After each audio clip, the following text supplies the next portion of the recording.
Okay, so let's get into it. Today we are doing a deep dive on something truly monumental. It's really the engineering of the Green Revolution itself. Right.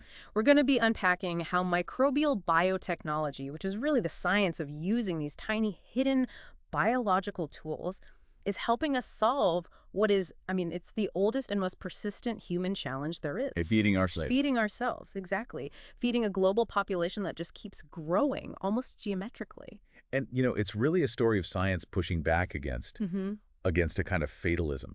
To really get it, you have to go back in time a bit to the shadow cast by Thomas Robert Malthus. Malthus, back in 1798. Exactly. His prediction was, frankly, grim. He basically said human population would increase geometrically, doubling and redoubling, while our food production could only ever increase arithmetically, just a steady, slow, linear crawl. And for a while there, especially in the 20th century, it looked like he might be right.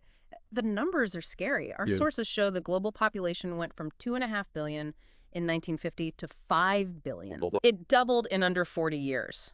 That is a terrifying rate of growth when you're talking about a planet with a finite amount of farmland. But Malthus, he couldn't have counted for science and engineering on this kind of scale. And the counterpoint to his whole prediction arrived, well, pretty dramatically in the 1960s and 70s. The Green Revolution. Green Revolution. And this wasn't just, slightly better farming techniques. This was genetic engineering, even if it was through traditional selection.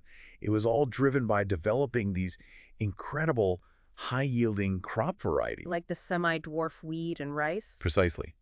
These were plants that were engineered to channel all their energy into the seeds, into the grain, instead of wasting it on growing these tall, floppy stalks that would just fall over. And the result was, well, it was nothing short of a miracle.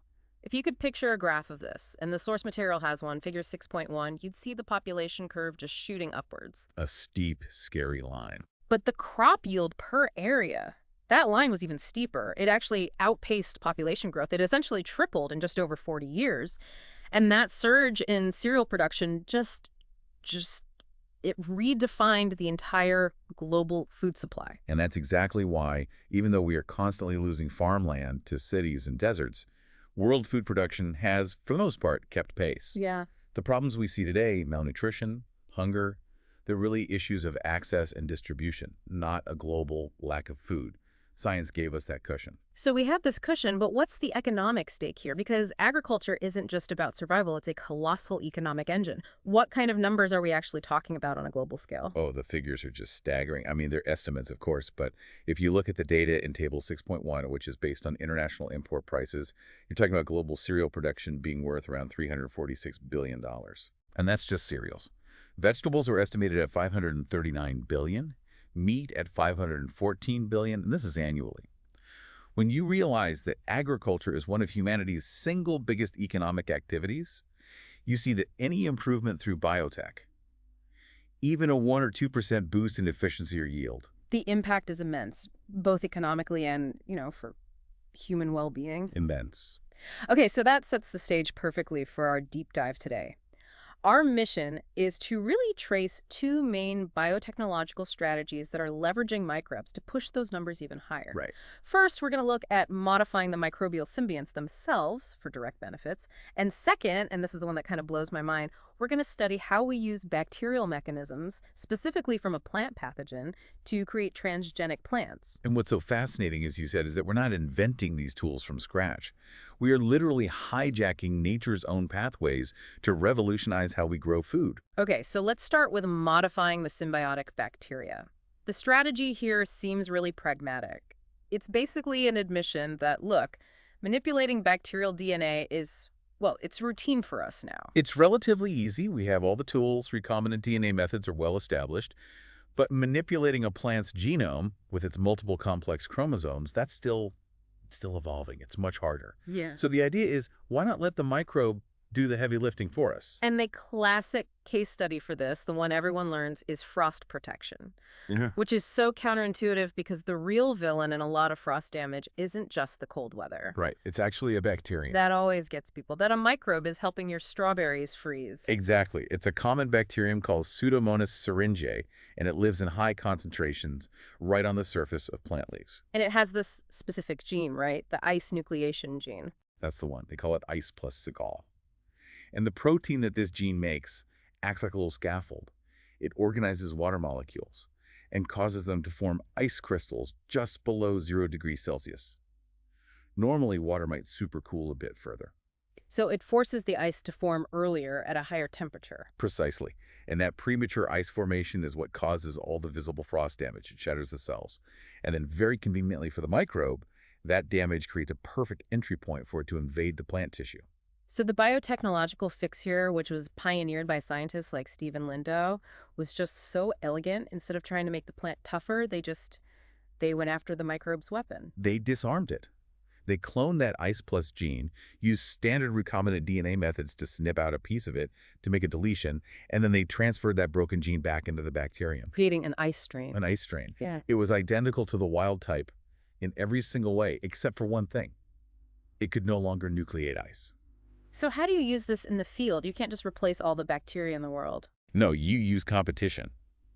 They would spray heavy concentrations of this new ice mutant onto the crops, like strawberries. And because it was otherwise identical to the wild type, it was a fantastic competitor for space and nutrients on the leaf surface. Ah, so it just crowds out the dangerous one. It crowds them out. It's a classic case of competitive exclusion. And by colonizing the leaves first, it protected the plants from frost damage.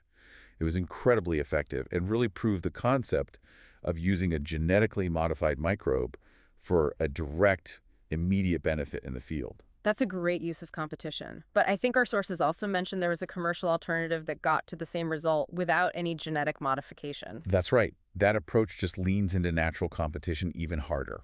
The commercial product uses a different bacterium, Pseudomonas fluorescens. And this one is just naturally a good competitor. It's just a bully, basically. It's very, very good at outcompeting various ice-nucleating organisms for space. So by mass-producing and spraying it, you get the same protective effect, just by crowding out the bad guys before they can establish a foothold. It's a less technically complex solution. Okay, let's pivot from frost to fertilizer.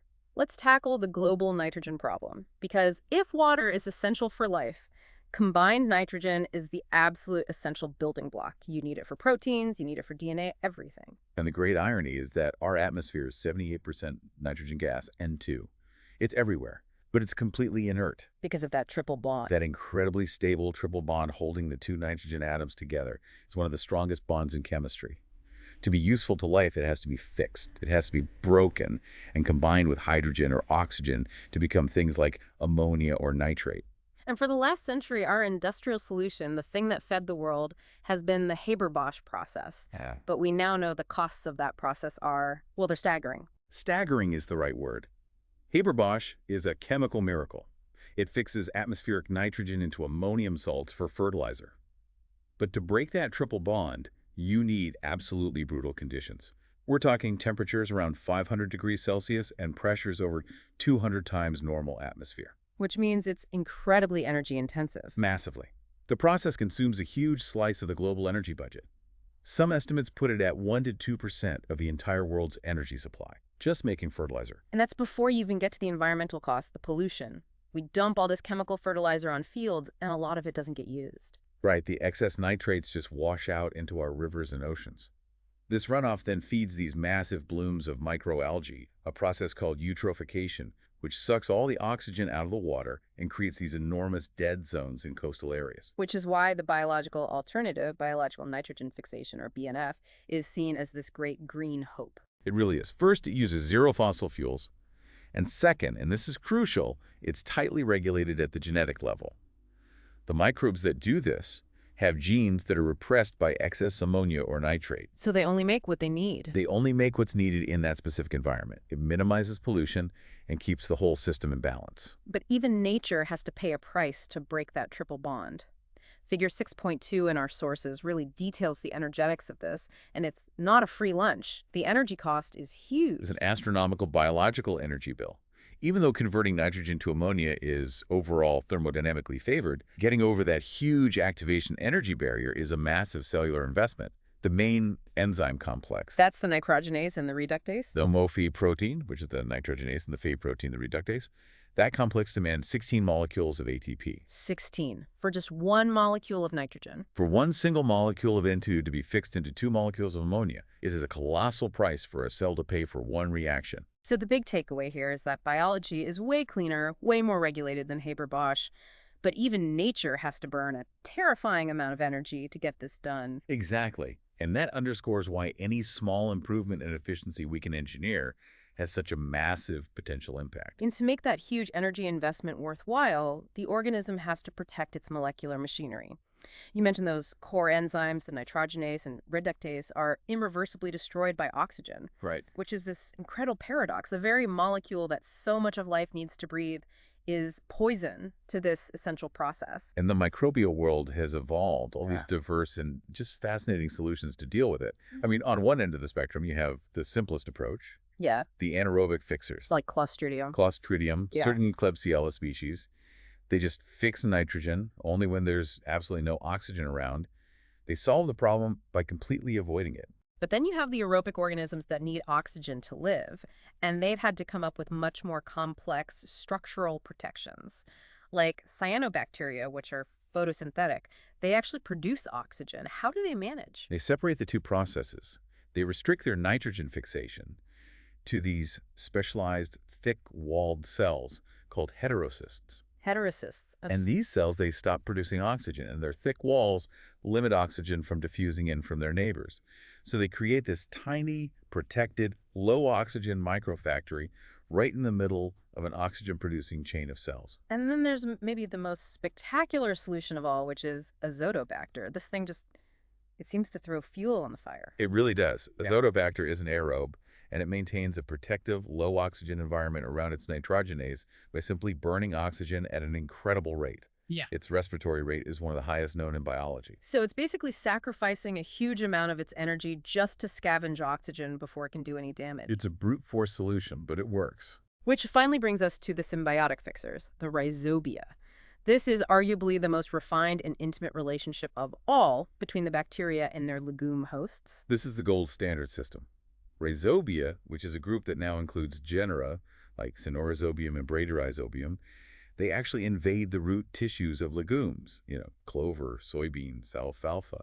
And inside the root cells, they change. They differentiate into these larger, specialized forms called bacteroids. And bacteroids are the actual nitrogen-fixing factories. That's right. And this whole system requires this incredible division of labor between the plant and the microbe. It's a true partnership. So what does the plant bring to the table to make this all possible? The plant makes two absolutely critical contributions. First, it pumps the bacteroids full of energy, specifically high amounts of dicarboxylic acids, to fuel that incredibly expensive 16 ATP fixation process. And second is the oxygen protection. The oxygen protection. The plant synthesizes an oxygen-binding protein called leghemoglobin. Leghemoglobin. So it sounds just like the hemoglobin in our blood. How does it protect the nitrogenase but still let the bacteroid breathe? Because the bacteroid needs oxygen for respiration to make all that ATP. And that's the absolute genius of the system. The leghemoglobin fills the space around the bacteroids. It has very high affinity for oxygen, so it binds it up, keeping the concentration of free unbound oxygen extremely low. Low enough to protect the enzyme. Right. But at the same time, it facilitates the rapid transport, a high flux, of that bound oxygen to the bacteroid's respiratory chain. So the bacteroid gets all the oxygen it needs to make ATP, but the nitrogenase is never exposed to damaging levels of free oxygen. It's a perfect balancing act. High oxygen flow, but low oxygen concentration. It's beautiful. It's an amazing piece of evolutionary engineering. So, the ultimate goal of biotechnology for decades has been this idea of taking the whole nitrogen-fixing gene cluster, the NIF genes, and just putting it directly into crops like wheat or corn. But given what you just described, the need for energy, for leghemoglobin, that seems incredibly difficult. It proved to be far more complex than people initially thought. A weed cell just doesn't have the cellular machinery, the energy partitioning system, or anything like a leghemoglobin equivalent that legumes have spent millions of years evolving. It was a bit naive. So the focus shifted to more practical, immediate goals. Exactly. Let's work with the systems we have. The goals became, 1, enhance the efficiency of the rhizobia strains that already exist, and 2, try to expand their host range so they can work with more types of crops. Okay, let's start with efficiency. You mentioned earlier that the fixation process can be wasteful. It produces hydrogen gas, H2, as a byproduct, which is basically just lost electrons. Correct. The nitrogenase complex isn't perfect. It sometimes reduces protons to make H2 gas. So to counteract this waste, Some of the best rhizobia strains produce an enzyme complex called uptake hydrogenase. And this just recycles the hydrogen. It recycles it. It's an incredibly complex enzyme. It needs almost 20 genes to build it. But it takes that wasted H2, oxidizes it with O2, and in the process, it regenerates some ATP. It's a built-in efficiency booster. So the biotech approach is just to give this hydrogenase system to strains that don't have it. And it's been shown to work, at least in the lab. Strains that lack this system are measurably less efficient. Scientists have successfully used transposons to move that entire 20-gene cluster into deficient strains and shown that it clearly increases their nitrogen fixation efficiency. Okay, so that's efficiency. What about expanding the host range? This is about breaking that very specific lock and key recognition system between the plant and the microbe. Yes, the initial interaction is incredibly precise. It's like a secret chemical handshake. The plant root leaks specific flavonoid compounds, which are recognized by a bacterial protein, the product of the NOD gene. And that's the signal to start the whole nodulation process. That's the first part of the handshake. That activates all the other nodulation genes. Then later, other gene products, like those from NOD-H and NOD-Q, synthesize a very specific signaling molecule that is recognized only by the correct host plant. So by swapping out those specific recognition genes, NOD-H and NOD-Q, you could theoretically change who the bacterium can talk to. And they've done it. That's another lab success story. By substituting the NOD-H and NOD-Q genes from one rhizobia species into another, they successfully changed its host range. They got it to nodulate a plant that it previously couldn't. It's the proof of concept that you can genetically manipulate host specificity. It sounds like a huge breakthrough on paper, but our sources are really clear that there's this massive real-world hurdle. These super strains from the lab just don't work in the field. What's the problem? The problem is the soil. It's a battlefield. When you introduce your new, highly efficient, lab-grown strain into a field where that legume has been grown before, that soil is already full of native indigenous rhizobia strains. And they're not going to just move over. Not at all. Those indigenous strains might not be the most efficient nitrogen fixers, but they are elite survivors. They are perfectly adapted to that specific soil, that climate, those predators. They simply outcompete our engineered strains for spots on the plant root. We figured out how to make a better fixer, but we haven't yet figured out how to make a better survivor. A fascinating challenge. But despite that, there is still hope for getting nitrogen fixation into our major cereal crops, like rice and wheat. What are some of the new developments there? For rice, which is obviously a critical global food source, they've found that some specialized strains of Rhizobium leguminosarum can associate very closely with the roots. And when you inoculate rice seeds with this strain, the yield can increase by almost 50% without any chemical fertilizer. But it's not actually forming nodules and fixing nitrogen inside the root. Right, that's the crucial part. It seems the benefit is coming from the bacteria producing plant hormones that just stimulate better growth. Yeah. It's a growth promotion effect, not a true symbiotic nitrogen fixation. But a 50% yield increase is still a 50% yield increase. A huge benefit, whatever the mechanism.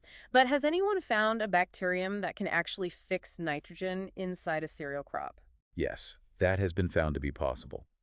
A bacterium called Klebsiella pneumonia, which is a known N2 fixer, was found to actually enter wheat roots and contribute fixed nitrogen to the plant's growth. And other associative fixers, like azospirillum, colonize the root surfaces of things like sugarcane. So it's possible, but the efficiency is still pretty limited because the plant isn't set up to pump the massive amounts of energy to the bacteria that a legume can. But no matter what the commercial timeline is, the long-term environmental argument for pursuing biological fixation is overwhelming. It is the ultimate driver. There's a figure in our sources, figure 6.3, that just lays it bare. Human activity, Haber-Bosch, burning fossil fuels, even our own crop cultivation, is now adding about 140 million tons of reactive nitrogen to the planet every year. And how does that compare to what nature does on its own? It completely surpasses it. Natural biological fixation on land is estimated at about 100 million tons per year. We are now the single biggest factor in the global nitrogen cycle. And since about half of that chemical fertilizer and pretty much all the nitrogen from fossil fuels escapes into the air and water, we're just overwhelming the planet's ability to cope. Precisely. This massive overload is what's driving huge environmental problems, from the dead zones we talk about to contributing to climate change with potent nitrogen-based greenhouse gases. Biological fixation, because it's local and self-regulating, is really the only sustainable path forward. Okay, let's shift gears completely. Now we're moving from optimizing the microbe to optimizing the plant itself. But, and this is the key, we're going to use a microbial system as our delivery truck, our vehicle to get new DNA into the plant. This is the heart of transgenic plant production. We need reliable ways to get foreign genes into a plant genome because traditional breeding for complex traits can take decades.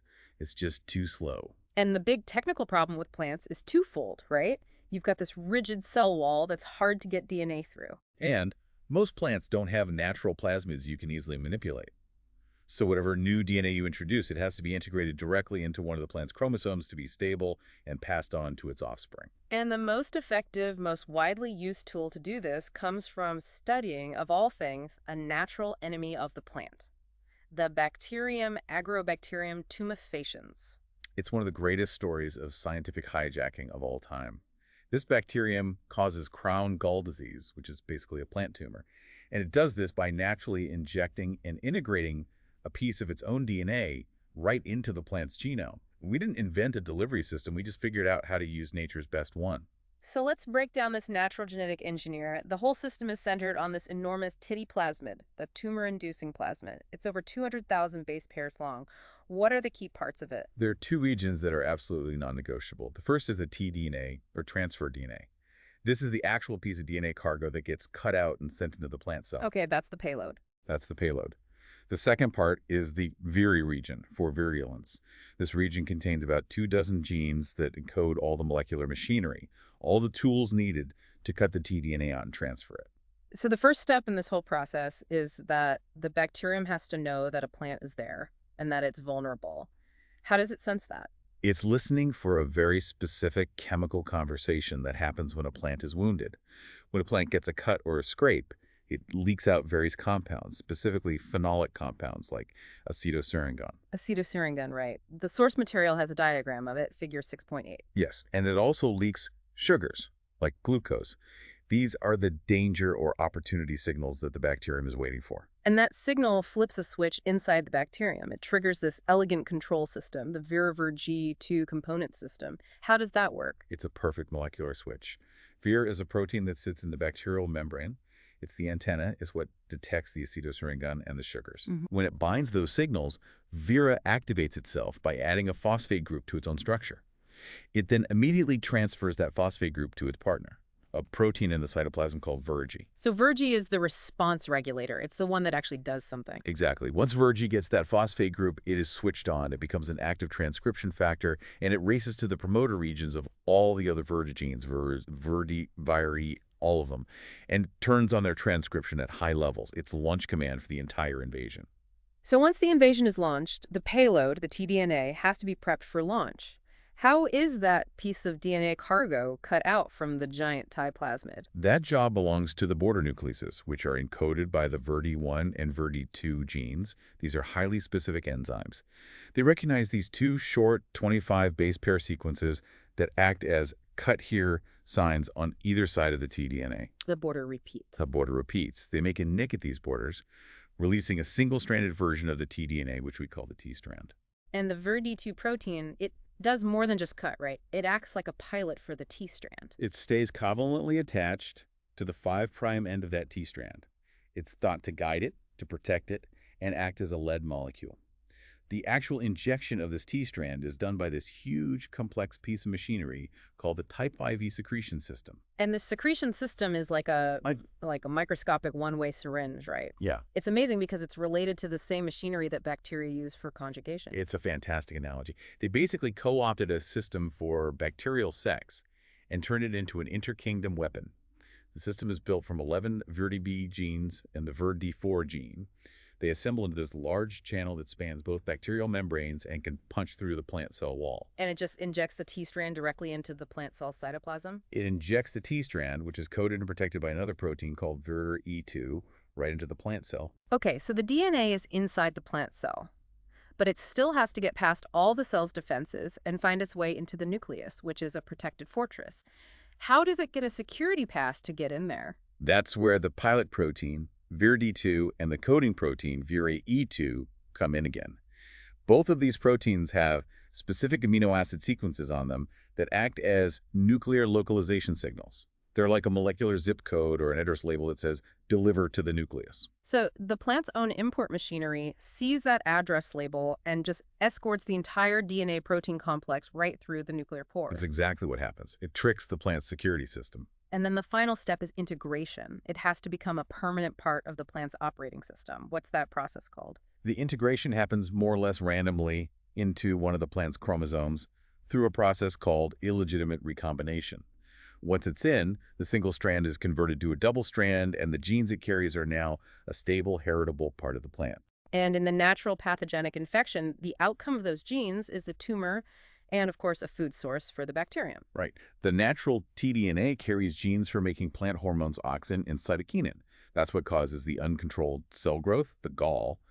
And it also carries genes for making opines. Opines, which are these weird amino acid derivatives that only the Agrobacterium can eat. Exactly. It forces the plant to build a tumor and then also forces it to cook a special meal that only the bacterium can enjoy.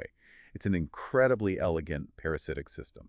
The real genius for biotechnologists, then, was realizing that the Agrobacterium transfer system doesn't care what's on the tDNA. The whole process is dictated by those two 25 base pair border repeats. That was the key insight. You can put any foreign gene you want between those two border repeats, and the VirA machinery will dutifully cut it out and transfer it. It's payload agnostic. So you just have to disarm the T plasmid by cutting out the tumor-causing genes and replacing them with your gene of interest. Yeah. But you mentioned the plasmid is huge, 200 kilobalanced. That's not easy to work with. It's a nightmare to manipulate directly. So engineers came up with clever strategies to put the payload onto smaller, more manageable vectors. The older way of doing this was the cointegrate intermediate strategy. Okay, how did that work? It sounds complicated. It was. You'd clone your foreign gene into a small, easy-to-handle E. coli vector. Then you put this vector into an agrobacterium that had the large disarmed Ti plasmid. And through homologous recombination, the small vector would merge with the big one, forming this one giant cointegrate structure. And that giant plasmid would then do the transfer. Right, but the drawback was it was messy. The transferred DNA was large and unwieldy, analysis was difficult, and the results weren't always predictable. Which led to the much cleaner method that's preferred today. Binary vectors. This is the one that separates the engine from the payload. The binary vector system is so much more elegant. It relies on the discovery that the VirA genes, the engine, can work in trans. That means they don't have to be on the same physical piece of DNA as the tDNA payload they're transferring. So you have two separate plasmids in the Agrobacterium at the same time. Exactly. You clone your foreign gene into a small, manageable binary vector. This vector has only the bare essentials. The tDNA borders on either side of your gene and replication origin so it can survive in both E. coli and Agrobacterium. Then the second plasmid. The second plasmid is the large disarmed Pi plasmid, but this time it's been totally stripped of its own tDNA. It contains only the VirA genes. It's the helper plasmid. So when you put both in the bacterium, the VirA genes from the big helper plasmid recognize the borders on your small binary vector and transfer only that desired clean piece of DNA. That is so much more precise. It gives you total control over what gets sent across. Now, regardless of the vector you use, you still have to build a functional gene cassette for it to work in the plant, right? Absolutely. Your foreign gene has to be sandwiched between a promoter that works well in plants. The go-to is often the CAMV35S promoter, which is strong and works everywhere, and a functional terminator sequence, like the one from the nopalene synthetase gene. This ensures the plant cell can actually read the gene and make a stable mRNA molecule. And then once you've done the transfer, you have to find the 1 in a million plant cell that actually worked, Right. which means you need a selection strategy. A very robust one. So built into that tDNA cassette, you also include a marker gene. The most popular one by far is the NPTII gene, which gives the plant cells resistance to antibiotics like kanamycin. So walk me through the workflow. You take a piece of a tobacco leaf and explant. What happens next? You incubate those leaf pieces with your engineered agrobacterium to let the transfer happen. Then you move them onto a special solid growth medium. This medium does three things.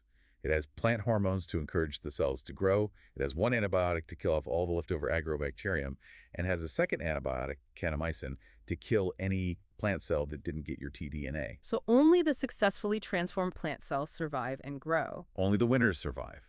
And from those single surviving cells, you can use hormones to regenerate an entire fully transgenic plant. Our sources also mentioned in planta methods for plants like Arabidopsis that skip the whole tissue culture step. Right, for some model organisms, you can just dip the whole flowering plant into a solution of Agrobacterium. The bacteria manage to transform some of the germline cells, and then you just screen the resulting seeds for the ones that are transgenic. It's much faster if the plant is amenable to it. Okay, so we have the tools, but it's not foolproof. We said the integration into the plant chromosome is random. Illegitimate recombination. What's the biggest problem that causes? The randomness is one issue, but the bigger problem is that the process often inserts multiple tandem copies of your DNA segment right next to each other. This means you have to screen, potentially hundreds of different transformed plants to find the handful that have a clean, single copy insertion that expresses well and is stable. And then there's the other big ghost in the machine, gene silencing. This was a huge problem for early engineers. They'd get a plant that worked perfectly, and then a generation later, the gene would just switch off. It was incredibly frustrating. We now know this is the plant's own sophisticated defense system. It evolved to fight off viruses and transposons. The problem starts when the plant cell sees the mRNA from your new transgene as aberrant or foreign. And what makes it look foreign? It could be that there are just too many copies being made from those tandem insertions we just talked about, Mm. or maybe the mRNA isn't processed perfectly. It might have an incomplete cap or tail. And this aberrant mRNA is the trigger that sounds the alarm. It's the trigger. This aberrant mRNA, or sometimes inverted DNA repeats, can lead to the formation of double-stranded RNA, dsRNA. And to a plant cell, dsRNA is a giant red flag that screams virus. So the cell's defense machinery kicks in. It kicks in hard. An enzyme that's a lot like dicer in animals comes in and chops that dsRNA into little tiny pieces, about 21 to 24 bases long. These are called syringae, short interfering RNA. And these syringaes are like a search party for a shredder. A perfect way to put it. The syringae molecules then guide a protein complex called RISC, the RNA-induced silencing complex, to find and destroy any other mRNA molecule in the cell that has a matching sequence. So it shuts down your engineered gene and sometimes even the plant's own native version of that gene. Exactly. It's called post-transcriptional gene silencing, and it's a powerful and specific defense mechanism that we have to work around. So how do biotechnologists try to outsmart the plant's own immune system? A couple of ways. They try to design their constructs to promote clean, single-copy insertions, and very cleverly, they can co-introduce genes from actual plant viruses that are known as suppressors of gene silencing. So you use a viral weapon against the plant's antiviral defense. You fight fire with fire. These viral proteins are designed specifically to shut down the plant's silencing pathway. And in some cases, adding one of these suppressors can increase the expression of your foreign gene by up to 50-fold. Now, Agrobacterium is the champion, but it has one big weakness. It doesn't like to infect monocots. And since monocots are all our major cereal crops, rice, wheat, corn, we needed another way. Absolutely. The entire grain-based food supply was off limits to Agrobacterium for a long time. That's where direct DNA introduction methods became vital. And the one that really took off is called particle bombardment, or biolistics. This is the gene gun, where you're literally shooting DNA-coated gold particles into the plant tissue. It sounds so brute force. It is, but it had some huge advantages. First, there's no species barrier. It works on pretty much any plant, including all those difficult cereals. Second, you can use it on your best elite commercial varieties directly, so you don't have to do years of backcrossing. And it has one other really unique and powerful application. You can use it to target organelles inside the cell. Yes, this is maybe its biggest advantage. Biolistics is the only practical way to get foreign genes into chloroplasts. And that is an extremely attractive target for a few key reasons. Okay, what are they? One, you have hundreds or thousands of chloroplasts per cell, so you get incredibly high expression levels of your protein.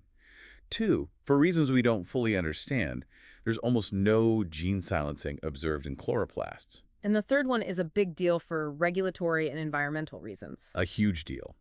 Chloroplasts are inherited maternally. They aren't present in pollen. So if you put your transgene in the chloroplast, there's virtually no risk of it spreading to neighboring fields through cross-pollination. It's a built-in containment system. So what are the downsides of the gene gun compared to the elegance of Agrobacterium? The main drawbacks are that the frequency of success is generally lower, and it has an even higher tendency to create those messy multi-copy insertions in the nucleus, which, as we know, increases the risk of gene silencing if you're targeting the nucleus.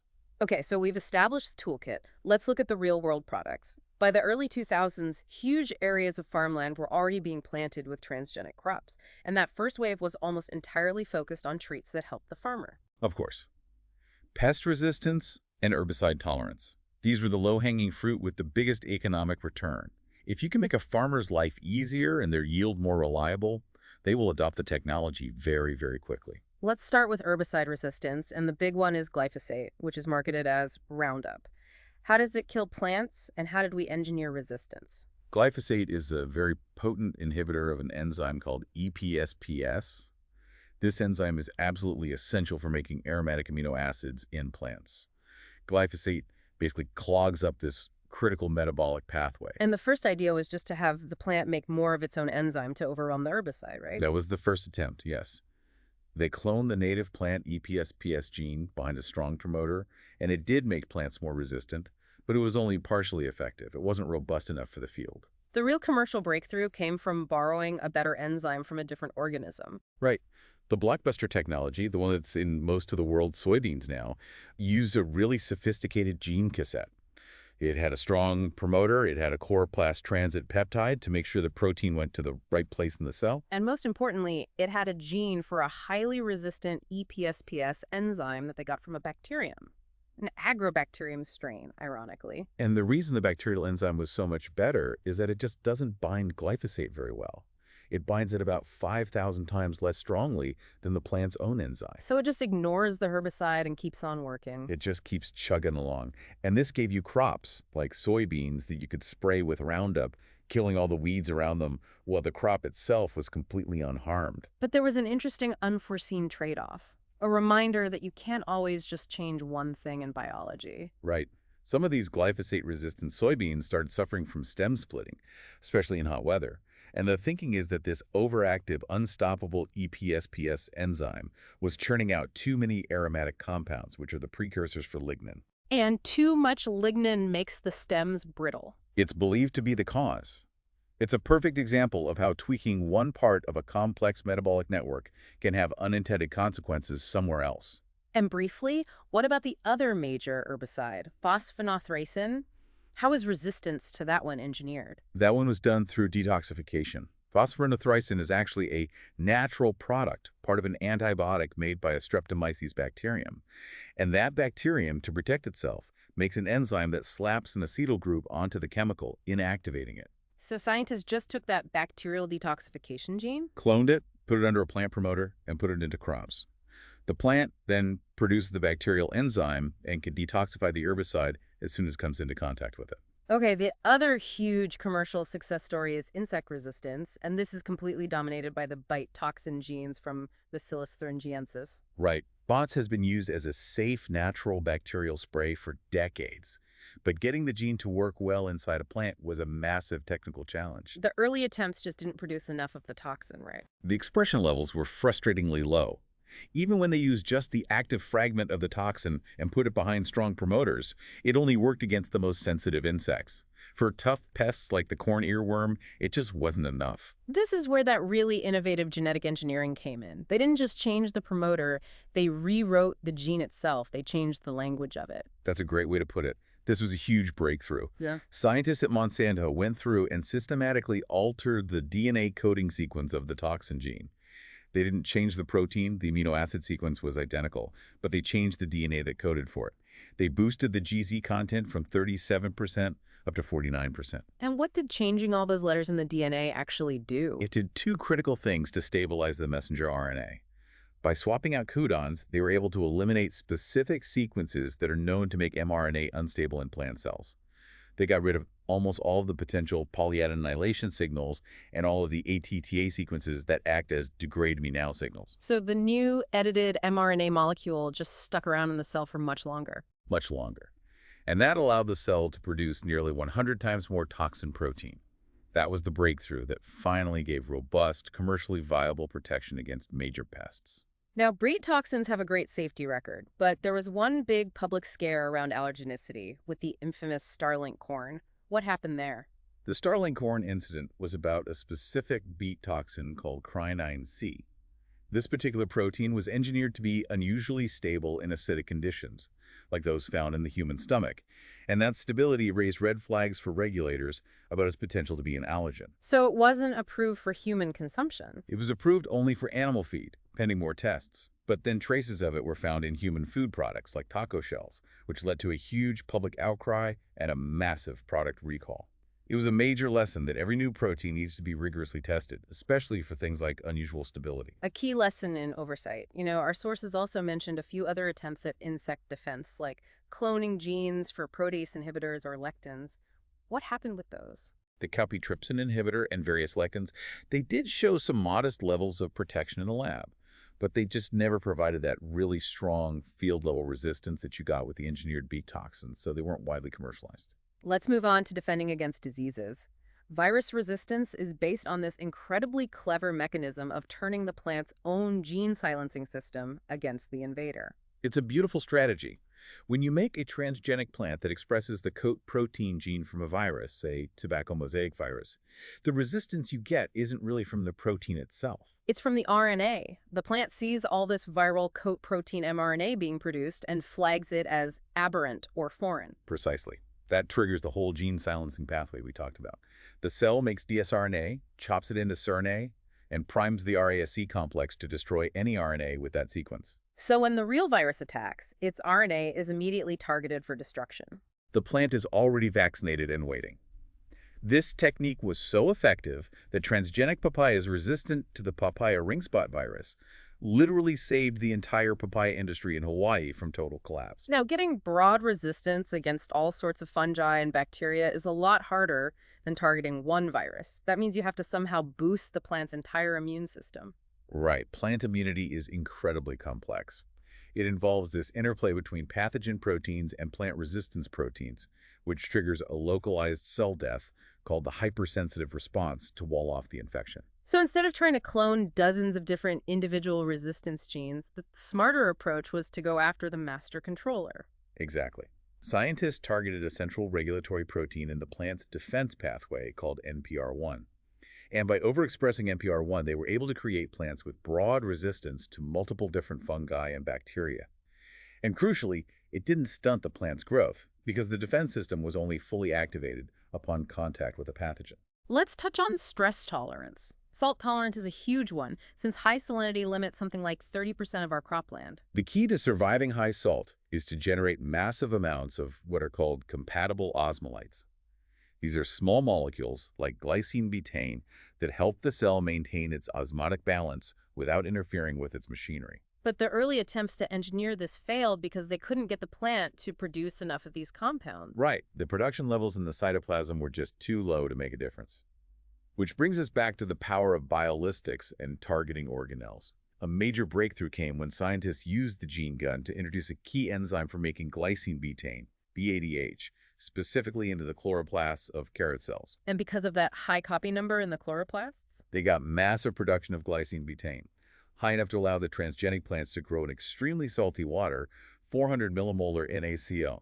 It was a perfect demonstration of why targeting organelles is so powerful for metabolic engineering. So that first generation of GMOs was all about the farmer. The next wave is really focused on consumer benefits, on improving quality. And the poster child for this is golden rice. Golden rice was a massive humanitarian effort. It was designed to combat vitamin A deficiency, which is a huge cause of blindness and death in the developing world. It was an incredible feat of engineering. Because they had to introduce an entire new biochemical pathway into the rice grain. An entire pathway.